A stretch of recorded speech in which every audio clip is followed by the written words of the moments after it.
Hey you guys, it's your girl T. So I want to come on here and do a straight Outta Compton review. You guys have been asking for it. I'm rocking my N.W.A shirt, and I had a good old time Friday. Shout out to all my lovely tea sippers, honey, who showed up at the movie theater. We showed up deep. It was about 13 or 14 of us. We had a good old time. So anyways, I want to go ahead and get this review started. I really had a really good time watching the movie. I really enjoyed it. And I think for me, this movie means a lot because I was actually in the movie. I was an extra in the movie, and I got, booked on that production like 4 different times. So I was there for a lot of the scenes, and it was just really amazing to see how much time we would spend on set. I remember when I first moved to LA last summer, and I was always taught my how I was on straight Outta Compton, and we've been on set 17, 18 hours. I mean, it was such long days. Everybody really put in a lot of work. For the most part, everybody was really down to earth, especially the guys, Jason, O'Shea. They were really, really cool guys. They would speak to everybody. We would chop it up with them and stuff like that. So I had a really good time, and I even spotted myself, and a lot of people spotted me in the movie. And it was so funny because as we're watching the scene where they're doing the lowrider scene, they're getting ready to walk in and start performing Dope Man. It's like at the same time, everybody saw me like, TT, there you go. And I'm like, oh my God. So it was just so funny, like to see myself right there. To remember shooting that scene almost a year ago, and it's like now the finished product. And I just really, really enjoyed it. And Straight Outta Compton is straight up breaking record number. It hasn't even hit Monday morning yet, and they're already at $56 million. And I believe this was like a $20 to $30 million production. They put a lot into production, but I really, really enjoyed it. I walked away with a lot of new information because, as you guys know, when N.W.A came out, I was a little girl. I was probably 5, 6, 7 years old. So I don't remember the whole, when they first came out, but I remember being in Minneapolis, and they used to have this thing called The Box. And I remember watching Eazy-E's video and, just being amazed and seeing these black guys and they're rapping and, just being this little kid, kind of finding out about hip hop and stuff like that. So I've always been a fan. I became more of a fan as I got older, and I was able to more or less understand. But I think the thing that really struck me with the movie is just how these guys really put their all into it. There were times when I was watching O'Shea, and O'Shea is funny. He's really a goofy person in real life, real down to earth. And it was times when I was watching him, and I'm really thinking it's Ice Cube. He played his father so well. It's one thing to be there live and watching him act it out and watching him act out the scenes, but then to see the finished product, I was just so proud of him, and definitely really proud of Jason Mitchell. He really embodied Eazy-E. Really brought Eazy-E's character full circle. To me, it was just amazing to watch. And Corey Hawkins, the guy who played Dr. Dre, he did an amazing job. He definitely had Dr. Dre's mannerisms, his voice, and everything else. The woman who played Dr. Dre's mother, I think she did a really good job as well. And Neil Brown had me cracking up as DJ Yella. I can say the only thing that kind of bothered me with the movie is the fact that they didn't show enough about DJ Yella and MC Ren. Really get to know about their life and their upbringing and, their hustle and grind. They kind of just showed up. I don't think their characters were developed very well, but what they did bring to it, it was really funny, and I didn't expect to laugh as much as I did in the theater. There was a lot of really funny parts and a lot of parts that just resonated. The entire crowd was cracking up. I think when you go see this movie, you got to go with fun people. You got to go with people who are down to earth. When the songs come on, when I tell y'all, when those songs came on, folks was rapping along, singing. It was like walking down memory lane. When Tupac got up there and he started rapping his songs, we was rapping right along. When Snoop got up there and he was rapping, we was rapping right along. So you definitely got to go with fun people who know how to kick back, have a good time, and just enjoy it for what it is. Now, with that being said, there's also a lot of controversy. You have a lot of people, trying to throw shade and say things like, well, that's funny, they can make a Straight Outta Compton movie, but they can't make a Marcus Garvey movie, or they can't make a movie, about Nat Turner and things like that. And at the end of the day, F. Gary Gray, Dr. Dre, Ice Cube, they put a lot of their own money into making this project. I always tell people, if you want your story told, there's no better person to tell your story than yourself. They immersed themselves into this project. They wrote the project. They put it together. They were hands-on this project from start to finish. You know what I'm saying? So if people want certain stories told, then they need to come up with the funding. They need to support it. They need to write the scripts. They need to hire the crew. A lot of folks, it's so easy to knock a project. It's so easy to pick it apart. But I was there on set and I saw how hard these guys worked. You know, we would be there up to 17, 18 hours a day, but there were some crew members who were literally there 24 hours, you know what I mean? And then just to see all the work that they put into it, you know, they bought a lot of food into the community. They gave a lot of people jobs. Straight Outta Compton put a lot of money in black folks' pockets last summer. The money I made off of Straight Outta Compton helped me pay for plane tickets to go see my kids, helped me pay for school shopping money. So Straight Outta Compton kept a lot of black people employed throughout the whole summer. So it's like, it's easy to knock it and talk stuff, but being from the back end and seeing how much they put into it, it wasn't no shoebox production. They went all out. Every day we were on set, there was catered food, you know, and even if you weren't, you know, booked on set, if you just happened to be in the neighborhood and you asked, could you get a plate? They had no problem providing plates to people in the community. When we shot at Leimert Park, a lot of folks came up there and they ate, and I'm talking about it was good food. It wasn't box lunches and chips. It was straight up catered food. Everything on that set was on point, you know. And then a lot of folks were upset about the casting, saying that, you know, they didn't want dark-skinned women on the cast. Yeah, sure, I was gonna have some colorism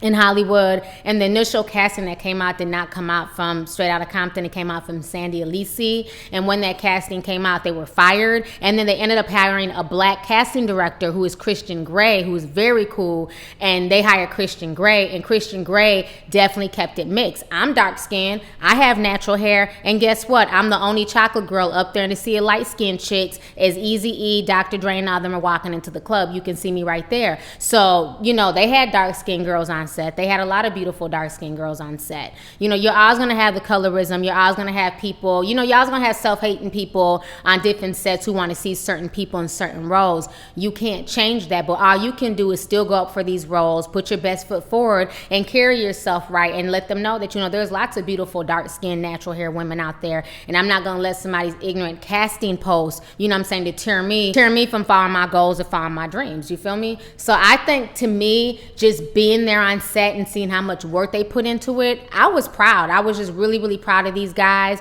you know, because literally even the dope man scene, it's like we were there in Skateland, like literally about 6 hours straight just in the Skateland part. And it's crazy to see like how much of that they use. They use like, you know, just literally just a few minutes of it. And we were there literally 6 hours in that particular set. O'Shea, Corey, Jason, Eldris, and Neil literally up there rapping like, you know, over and over and over. Like literally that night when I went home, all I could think about was Dope Man. Like that song, those lyrics are forever ingrained in my memory. It's just insane. But it's like you have to do that stuff over and over and over, and folks don't realize how much work that is, you know, how it is to just, you know, continuously have to do something and be patient. You're standing on your feet. So I applaud those brothers, you know what I'm saying? Just watching it and watching how everything went down from the back end, I'm very proud of them. And to see everything come full circle, you know, they definitely deserve the praises that they're getting. I'm glad that the movie made money. You know, a lot of folks are salty because they're saying, well, it's funny that the police are beefing up extra security. For me, I felt better with the police presence being there. I felt a lot safer. When we came out the movie theater, you had the police. They were literally on the rooftops of the parking deck, and they were standing there watching everybody, making sure nothing went down. There was heavy police presence,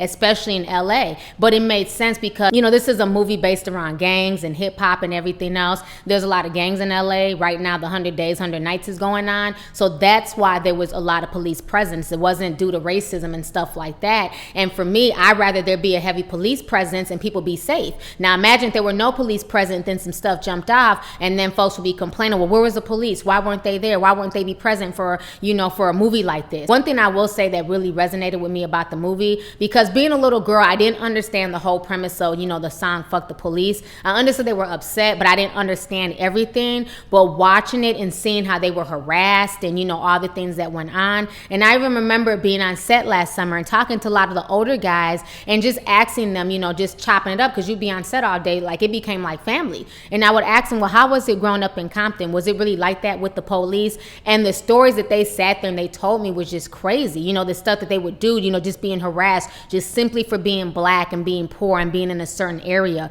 being accused of being a drug dealer when all they were doing was going to school. Everything that was in that movie, how Ice Cube was treated in that movie, is very factual. And I also also spoke about in other videos when I talked about the battering rams going through people's doors. And in the opening scene, you seen that happening when Eazy-E was going over there to go collect his drug money and the battering ram came. That really happened in the 80s in South Central, in Compton, in Inglewood, and a lot of these areas during the cocaine crack era. So, you know, a lot of this stuff was really, really factual, and seeing them constantly harassed and picked on and, you know, just being talked to crazy, it all made sense why they came up with a song called Fuck the Police. And when I tell you, like, you know, everybody was rapping along, it was insane. Like, O'Shea really embodied that. And it's even crazy now that this was going on in the 80s, and then they talked about the whole Rodney King situation, and now fast forward to 2015, nothing has changed. We're still battling with the police for basic human rights, to be treated with respect, to not be killed, to, you know, have them treat us the same way they treat white suspects. Having to deal with multiple black women being, you know,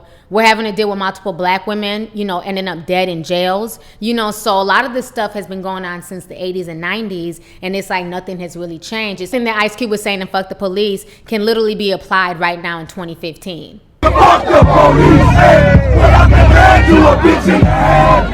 Fuck the police. So I think F. Gary Gray did a good job directing. I think this is definitely a big directorial project for him. As we all know, he directed Friday and a bunch of other movies, but this was definitely on point. He definitely did a great job with this film, you know, and I just think that they deserve the praise that they're getting. You know, a lot of people are just really behind this project, and I think the part that made me really emotional, why I almost even started crying, was, you know, just seeing Eazy-E break down in that hospital room when they told him that he had AIDS. And then it made me it tripped me out as to how fast he died, because I'm looking at this like, damn, he died really, really quickly. Like, he literally went in with the cough, you know, was diagnosed right there in the hospital, and literally within a few weeks he was dead. And then it's like Magic Johnson is still alive, you know, healthy as an ox, you know, so it's just kind of crazy how that happened. Then it also made sense because in the movie he was just really, really promiscuous. He had a lot of children by different people. I think the guy who played Jerry Heller, Paul Giamatti, he did a really, really good job. You know, they definitely had it on point, and I'm glad that Eazy eventually woke up and realized how much of a snake Jerry Heller was. You know, being a movie and being that Ice Cube and Dr. Dre were the ones who produced it, they are going to make themselves look a little bit better and make themselves in a better light. You know, that's why more of their story was told. Eazy-E's daughter went on a rant after she saw the movie. She felt like, you know, they should have played more up on her dad. But at the end of the day, she needs to realize that this was an N.W.A. movie, not the Eazy-E movie. I want you guys to go ahead and check out what Eazy-E's daughter had to say about the situation. I'm going to come back with the rest of my commentary.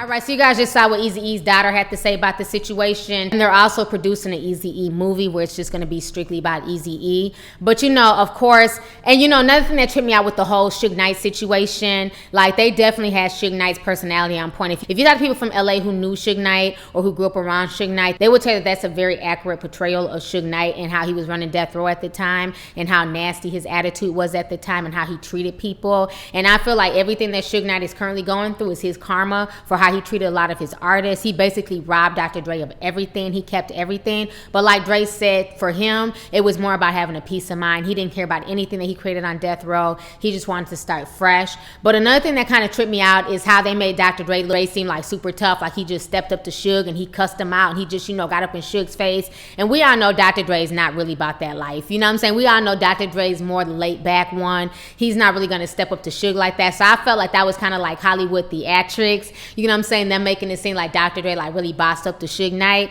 You know, but I mean, at the end of the day, it was still a good movie. It was still interesting. The part where Tyree died, you know, a lot of folks thought that was kind of over exaggerated, or like, you know, he should have been able to cry on cue. But I still, you know, for me, it still touched me. I was still sad at that moment and stuff like that. And it reminded me of his song, "The Message," by Dr. Dre and Mary J. Blige. Like when that whole situation happened, that it took me back to that song. So I think this whole movie took me down memory lane and it reminded me of like a lot of different songs, a lot of different times, you know, reading, you know, different magazines in junior high and high school. keeping up with the whole East Coast, West Coast battle. These are people that we grew up with. These are people that we looked up to. You know, these are stories that resonate with this generation that grew up in hip hop. Like, you know, we grew up in hip hop. That's all we know is hip hop. You have another generation coming up where that's all they know. And all we knew growing up was like this real version of hip hop. And N.W.A. definitely put that on the map. You know, they definitely paved the way for, you know, a Lil Wayne or a Young Thug, or for these rappers nowadays to be basically free to say what they want to say. They paved the way for that. If it was not for them, we would not have what we have now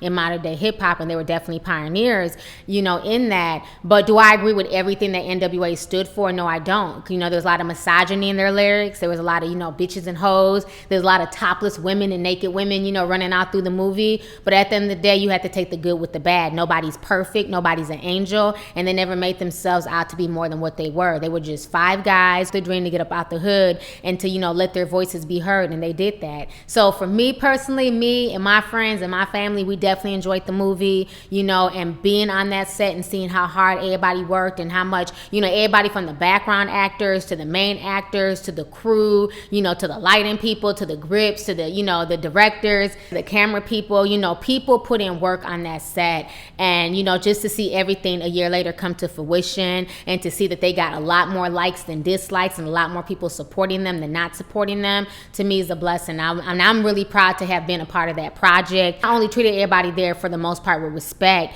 but they put a lot of money in a lot of black folks' pockets in Hollywood, in the LA area. You know what I'm saying? They gave a lot of black folks opportunities where they wouldn't have had opportunities otherwise. Because fast forward to 2015, there's no black movie projects right now going on in LA, and everybody's fighting for work. You know what I'm saying? Whereas when Straight Outta Compton was shooting, people was working literally every day. If you wanted to, you could work damn near every day as long as they cast you and they liked your look. Literally could be booked all the time. There are people I know who worked on that set damn near every day. Definitely kept a lot of people paid that entire summer. So shout out to everybody who was in the movie, who worked on the project. You know, kudos to everybody. Definitely deserve a pat on the back, but I enjoyed the movie. So for me, it gets 5 stars. I had a great time once again. So I'm gonna go ahead and just show you guys some comments, some tweets, what folks had to say about the movie, good and bad and indifferent. Y'all know I don't sugarcoat nothing and I don't play favorites. So these are just some comments and what folks had to say about the movie. Check this out and I'm gonna come back with the rest of my commentary.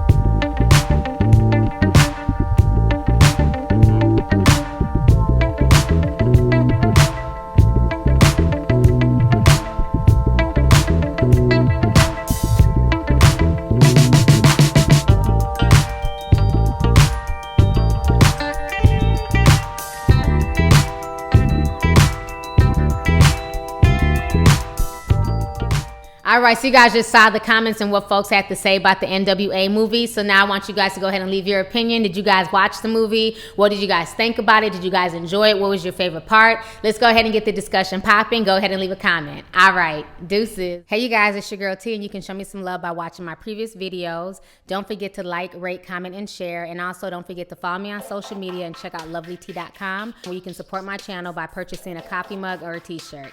Talk to y'all later. Deuces.